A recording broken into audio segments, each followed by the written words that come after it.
Welcome to Inspired Change, a new inspirational and motivational broadcast that strives to empower men in a positive way, designed to educate, empower, and inspire even the busiest individual on the go over that first cup of coffee.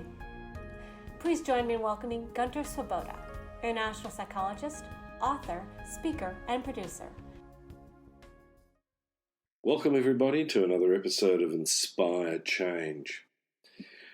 I hope those of you who listened to the last 3 episodes on opening men to therapy and therapy to men found the podcasts to not only interesting but also useful in the sense of giving the whole process of maybe entering therapy some thoughts, some deeper thought that you might have had prior to those episodes. As I intimated, I think the important aspect about the whole issue about masculinity is how we're socialised and what the ups and downs are in that socialisation with regards to putting our hand up for help or even just change, positive change, growth. In essence, it doesn't matter, how you define it. Therapy, as I said, is not just about getting fixed. That idea is fundamentally a very medical idea. It's rooted in the whole idea of pathology. And, yes, it's an important aspect to the whole psychological process, but it's not the only part. So if you've got any feedback for me, I'm happy to hear it. If you've got any ideas for future podcasts in that vein or in any vein, please don't hesitate to get in touch. I'm always interested in having an open, meaningful dialogue with people who are engaging in a respectful way on the topics that I'm raising. So in this particular podcast, I want to do a little bit of a segue, and part of it's been prompted by some serious issues in the media, but also I've encountered the same issues on an individual basis, on in my client work, in my mentoring and counselling, my therapy work, and I thought it's probably worthwhile, like the notion of therapy, to unpack this. So what am I talking about? Well, fundamentally, I want to talk about the issues about ethics, morals, and values. Now, for those of you who are really familiar with my podcasts overall already will know that when it comes to parenting, one of the things that I focus on in my parenting strategies is not so much to have rules, but actually to create an environment where children are raised through modelling between the parents, but also they're raised directly with getting engaged in a process where everything's based and comes back to values. All right? A client of mine the other day said to me, well, so,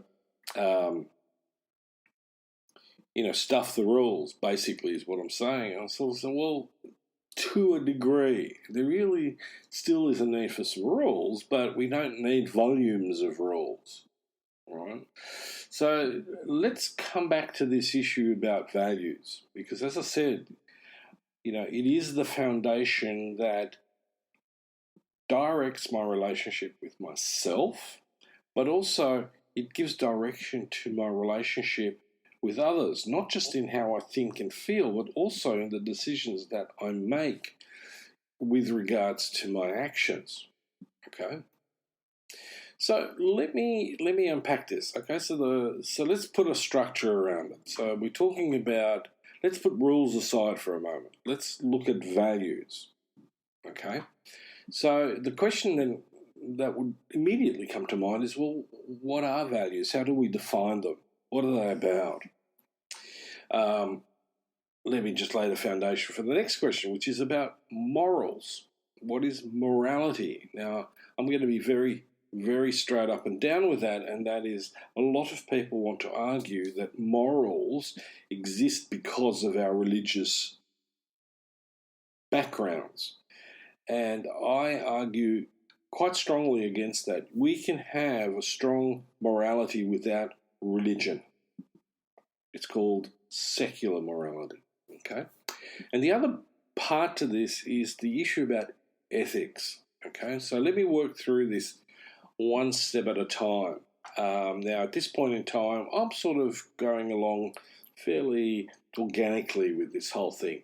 You know, if you watch the media at the moment, particularly, in the United States, in the UK, and Australia, there are some real issues where people are asking about someone's ethics and their moral code and the questions around their ethics. Right now in our state, we've got an independent investigation into corruption with our previous premier about her conduct, whether it was ethical. So let's start with personal values. What are they? So by and large, values are the foundation of an individual's ability to judge between right and wrong. Values include a deep-rooted systems of beliefs that guide your decisions, right? So they're generally formed on a personal level, and they influence my behaviour. So I'll give you an example. In the whole issue about patriarchy and in gender debates, the question of equality is central in the dialogue. Okay, so one of my values in that case is about equality. Okay, so now let's not debate whether that's right or wrong for a moment. Let's just think about it. So let me give you some examples of some values. And again, we're looking at a personal level. So one of my values might be to be honest. I might also value commitment, right? So in a relationship basis, that commitment may be much, much more about being open and prepared to go to counselling if the relationship's in difficulty, rather than simply getting out of the relationship. Now, the one that I want to focus on a little bit more specifically is the whole notion of integrity. This is particularly relevant in the examination of, right or wrongdoings within the political sphere. Okay, so what you'll hear from a lot of politicians is they value integrity. Now, fundamentally, what does that mean? Well, it's actually quite simple on one level, and that is that if I value integrity, then if I do something wrong, I'm going to admit to that. I'm going to hold myself accountable. In essence, no matter what the consequences. It's not a matter of, I'll only do that if I can get away with it or I can soften the consequences. Okay. Now, some of you might be starting to think about this in the legal framework, and I'm going to ask you not to do that. There's a significant difference. And I don't have the time or necessarily, the knowledge base and skill set to go into that in depth. Maybe what I'm going to do is ask a friend of mine who's a lawyer to come on board for a podcast on that issue, because I think it's becoming more and more important in a society that's been challenged over the last few years on many, many different levels, where values are critical. They're central to the issue. Okay, so we're talking about values, which are inherently individual, but I can also extend that to my relationship and my family, and to some degree, with possibly some influence, to my social network. Okay, so let's now talk about morals. We often bring morals and values together, and we talk about moral values. And essentially, morals are a system of beliefs that emerge from our core values.